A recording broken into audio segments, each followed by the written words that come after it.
আসসালামু আলাইকুম। সবাইকে স্বাগত জানাচ্ছি বিডি দর্পণের নিয়মিত আয়োজন আজকের দুনিয়ায়। আপনাদের সাথে আছি আমি ফাহাদিয়া মিতু।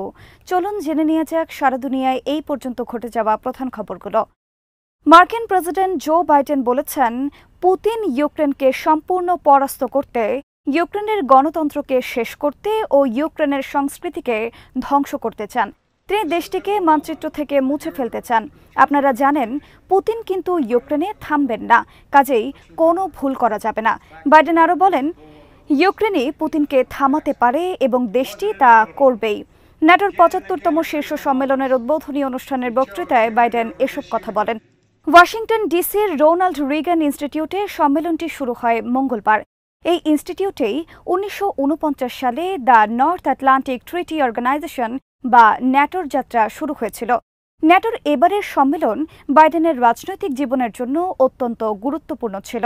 প্রথম নির্বাচনী বিতর্কে ভালো করতে না পারায় তিনি চাপে আছেন।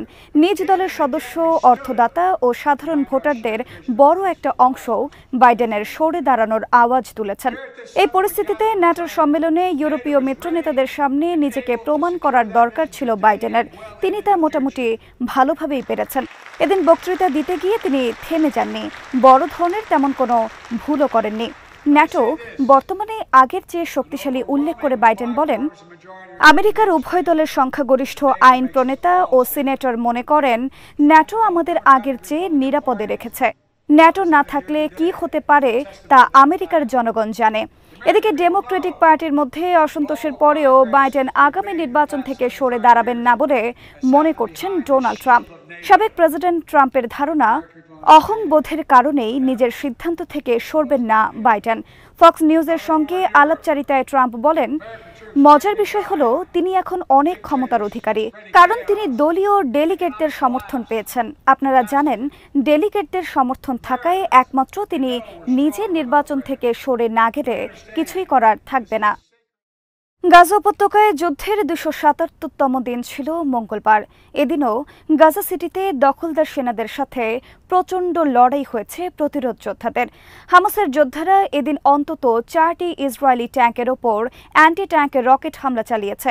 এছাড়া স্নাইপারের গুলিতে মারা হয়েছে এক সেনাকে। হামাসের সামরিক শাখা আল কাসাম এক বিবৃতিতে জানিয়েছে, তাদের যোদ্ধারা গাজা সিটি আল সোজাইয়া এলাকায় ইসরায়েলি বাহিনীর ৪টি মার্কাভা ট্যাঙ্কের ওপর আল ইয়াসিন 105 রকেটের সাহায্যে হামলা চালিয়েছে। হামলায় ট্যাঙ্কগুলো ধ্বংস হয়ে গেছে। তালাল হাবা এলাকার খালেদ বিন ওয়ালিদ মসজিদের কাছে যোদ্ধাদের পুঁতে রাখা মাইন বিস্ফোরণে ইসরায়েলি বাহিনীর ২টি মিলিটারি বুলডোজার পুরোপুরি পুড়ে গেছে। বুর্জ আল রিয়াদ এলাকার কাছে একদল সেনাকে টার্গেট করে অ্যান্টি পার্সোনাল ডিভাইসের বিস্ফোরণ ঘটিয়েছে যোদ্ধারা। একই এলাকায় মাটিতে পুঁতে রাখা বোমার বিস্ফোরণে ধ্বংস হয়েছে আরেকটি ইসরায়েলি বুলডোজার। আল কাসাম ব্রিগেডস আরও জানিয়েছে, সুজাইয়া এলাকায় একটি বাড়িতে অবস্থান করা সেনাদের টার্গেট করে উপর্যুপরি ২টি টিবিজি শেল নিক্ষেপ করা হয়। এ সময় সেনাদের ওপর মেশিনগান দিয়েও গুলি ছোড়েন যোদ্ধারা। এরপর কিছু সেনা বাড়িটি থেকে পালিয়ে যেতে চাইলে তাদের ওপর রাদিয়া অ্যান্টি পার্সোনাল বোমার বিস্ফোরণ ঘটানো হয়। এই হামলায় সেনা দলটির সদস্যরা নিশ্চিতভাবেই নিহত ও আহত হয়েছে। তালাল হাওয়া এলাকায় এদিন এক দখলদার সেনাকে স্নাইপারের গুলিতে হত্যা করেছেন একজন হামাস যোদ্ধা। এই অপারেশনের একটি ভিডিও প্রকাশ করেছে হামাস। তালাল হাওয়া এলাকায় মাটিতে পুঁতে রাখা বোমার বিস্ফোরণে ইসরায়েলি বাহিনীর একটি সামরিক যান ধ্বংস করে আল কুদস ব্রিগেডস। এছাড়া দক্ষিণ গাজার রাফা সহ কয়েকটি জায়গায় সেনাদের ওপর মর্টার হামলা চালিয়েছে সংগঠনটির যোদ্ধারা। বুধবার গাজায় এক সেনা নিহত হবার কথা স্বীকার করেছে ইসরায়েল। মাগলান কমান্ডো ইউনিটের সদস্য ছিলেন ২৫ বছর বয়সী ওই সেনা। তার পদবি ছিল সার্জেন্ট ফার্স্ট ক্লাস। উত্তর ইসরায়েলের বিশাল এলাকার সামরিক অবস্থানের তথ্য ও ছবি সহ নতুন একটি ভিডিও প্রকাশ করেছে লেবানন ভিত্তিক হিজবুল্লাহ। প্রায় ১০ মিনিটের ওই ভিডিওতে ইসরায়েলের অন্তত ৬টি সামরিক স্থাপনার ছবি রয়েছে। ড্রোনের সাহায্যে এসব ভিডিও করা হয়েছে। এর ফলে বোঝা যাচ্ছে ইসরায়েলের সামরিক স্থাপনার ওপর নজরদারি করতে সক্ষম এমন ড্রোন রয়েছে হিজবুল্লাহর হাতে। হুদহুদ 2 নামের ভিডিওটি প্রকাশ করা হয়েছে মঙ্গলবার। অধিকৃত সিরিয়ার গোলান মালভূমি এলাকার ৬টি ইসরায়েলি সেনা অবস্থান ও নজরদারি সাইটের ভিডিও রয়েছে এতে। আল মায়াদিন জানিয়েছে, পশ্চিম ও পূর্ব শালকিম সেনাঘাঁটি ছাড়া ও আস্তরায় ইসরায়েলি আবিটাল ও তেল ফারেজ সেনাঘাঁটির ওপর থেকে এই ভিডিও করা হয়েছে। ভিডিওর তথ্য অনুযায়ী এসব জায়গা থেকে ইসরায়েলি বাহিনী গোয়েন্দা তথ্য সংগ্রহ, সেনাদের নির্দেশনা দেওয়া, দূরপাল্লার মনিটরিং ও ইলেকট্রনিক ওয়ারফেয়ার পরিচালনা করে। এছাড়া ইসরায়েলি বাহিনীর কমিউনিকেশন অ্যান্ড ডেটা এক্সচেঞ্জ বিভাগও রয়েছে এখানে। এই অবস্থানগুলো ইসরায়েলি ঘাঁটি ও যুদ্ধ সামগ্রীর নিরাপত্তার বিষয়টিও তদারকি করে। এই জায়গাগুলোকে ইসরায়েল রাষ্ট্রের চোখ হিসেবে আখ্যায়িত করা হয়ে থাকে। এসব জায়গা থেকেই লেবাননের ওপর নজরদারি করা হয়। এছাড়া ভিডিওতে কয়েকটি কমান্ড সেন্টার ও সেনা ক্যাম্পের দৃশ্যও রয়েছে। ভিডিওটি প্রমাণ করে ইসরায়েলি বাহিনীর এসব স্পর্শকাতর স্থাপনাও এখন হিজবুল্লাহর নজরদারিতে রয়েছে। ভিডিওতে দেখা গেছে আর্টিলারি ও মিসাইল ব্যাটালিয়নের অবস্থানরত Yoav barrack, রেভায়া ব্যারাকের ৭১তম armoured ব্যাটালিয়নের headquarter.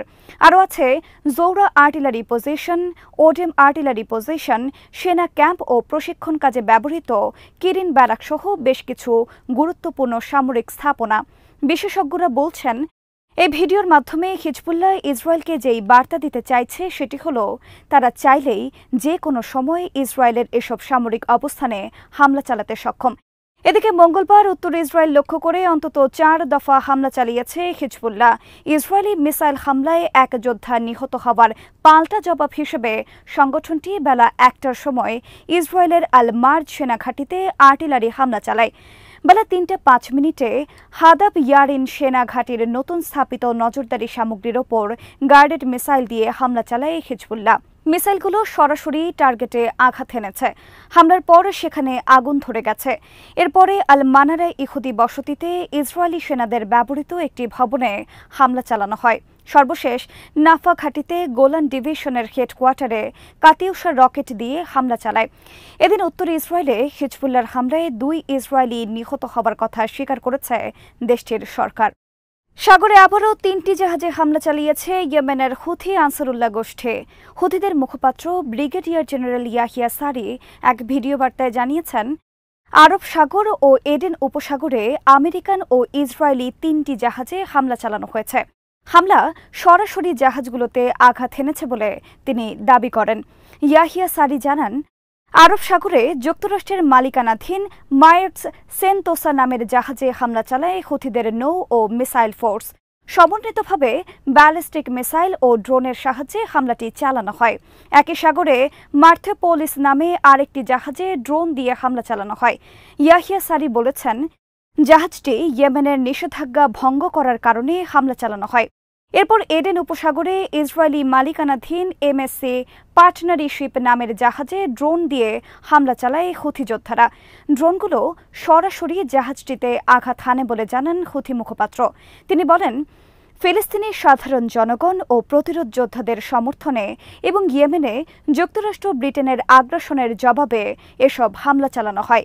Yahya সারি জানান, ফিলিস্তিনিদের সমর্থনে ইয়েমেনের যোদ্ধাদের এই তৎপরতা অব্যাহত থাকবে। অঞ্চল জুড়ে ইসরায়েলি ও তাদের পশ্চিমা স্বার্থের বিরুদ্ধে হুথিরা আক্রমণ চালিয়ে যাবে। গাজায় ইসরায়েলি আগ্রাসন ও গাজার ওপর থেকে অবরোধের অবসান না হওয়া পর্যন্ত নিজেদের অনড় থাকার অঙ্গীকারের কথা জানান এই মুখপাত্র। গাজা ভূখণ্ডে বাস্তুচ্যুত ফিলিস্তিনিদের ক্যাম্পে আবারও ভয়াবহ হামলা চালিয়েছে ইসরায়েল। হামলায় কমপক্ষে ২৯ ফিলিস্তিনি নিহত হয়েছেন। আহত হয়েছেন আরও বহু মানুষ। বুধবার বিবিসি জানিয়েছে, দক্ষিণ গাজায় একটি স্কুলের বাইরে স্থাপিত ক্যাম্পে হামলায় হতাহতের এই ঘটনা ঘটে। গাজার স্বাস্থ্য মন্ত্রণালয় জানিয়েছে, খান ইউনিস শহরের পূর্বে অবস্থিত আবাসান আল কাবিরা শহরের আল আউদা স্কুলের গেটের পাশে স্থাপিত ঘর বাড়িহীন ফিলিস্তিনিদের ক্যাম্পে ইসরায়েল এই হামলা চালায়। হামলায় প্রাথমিকভাবে মৃতের সংখ্যা ২৫ বলে জানানো হয়েছিল। পরে সেটি বেড়ে ২৯ জনে পৌঁছায়। একটি ভিডিওতে স্থানীয় হাসপাতালের মেঝেতে বেশ কয়েকজন শিশুসহ ১ ডজনেরও বেশি মৃত ও গুরুতর আহত লোককে দেখানো হয়েছে। ইসরায়েলের সামরিক বাহিনী বলেছে, তারা হামাসের সামরিক শাখার ওপর হামলা করার জন্য সুনির্দিষ্ট যুদ্ধাস্ত্র ব্যবহার করেছে। হামলার পর আবাসন আল কাবিরা থেকে আহতদের আল নাসের হাসপাতালে নিয়ে যাওয়া হয়। এই হাসপাতালের একটি সূত্র বলেছে, মৃতের সংখ্যা আরও বাড়বে বলে তারা আশঙ্কা করছেন। মূলত খান ইউনিসের পূর্বাঞ্চলীয় গ্রামগুলো থেকে বাস্তুচ্যুত হওয়া বহু মানুষ আল আওদা স্কুলে আশ্রয় নিয়েছেন। হামলার ফলে সেখানে ব্যাপক ধ্বংস এবং নারী ও শিশুদের মৃত্যুও হয়েছে। হতাহতদের শরীরের অঙ্গ প্রত্যঙ্গ সেখানে ছড়িয়ে ছিটিয়েছিল। গত 4 দিন ধরে বাস্তুচ্যুত লোকদের আশ্রয়স্থল হিসেবে ব্যবহৃত স্কুলে বা তার কাছাকাছি স্থানে এটি নিয়ে চতুর্থ হামলার ঘটনা ঘটল। এ নিয়ে গত বছরের 7 অক্টোবর থেকে গাজায় ইসরায়েলি হামলায় মৃতের সংখ্যা বেড়ে 38,240 জনে পৌঁছেছে বলে অঞ্চলটির স্বাস্থ্য মন্ত্রণালয় রোববার জানিয়েছে। তবে অফিসিয়াল এই হিসেবের বাইরেও ধ্বংস হওয়া ঘরবাড়ির নিচে বহু মানুষ চাপা পড়ে আছে বলে আশঙ্কা করা হচ্ছে। আজ এখানেই শেষ করছি। সবাই ভালো থাকুন, সুস্থ থাকুন আর দেখতে থাকুন বিডি দর্পণ। চ্যানেলটি ভালো লাগলে সাবস্ক্রাইব করুন, সংযুক্ত থাকুন আমাদের ফেসবুক পেজে। আল্লাহ হাফেজ।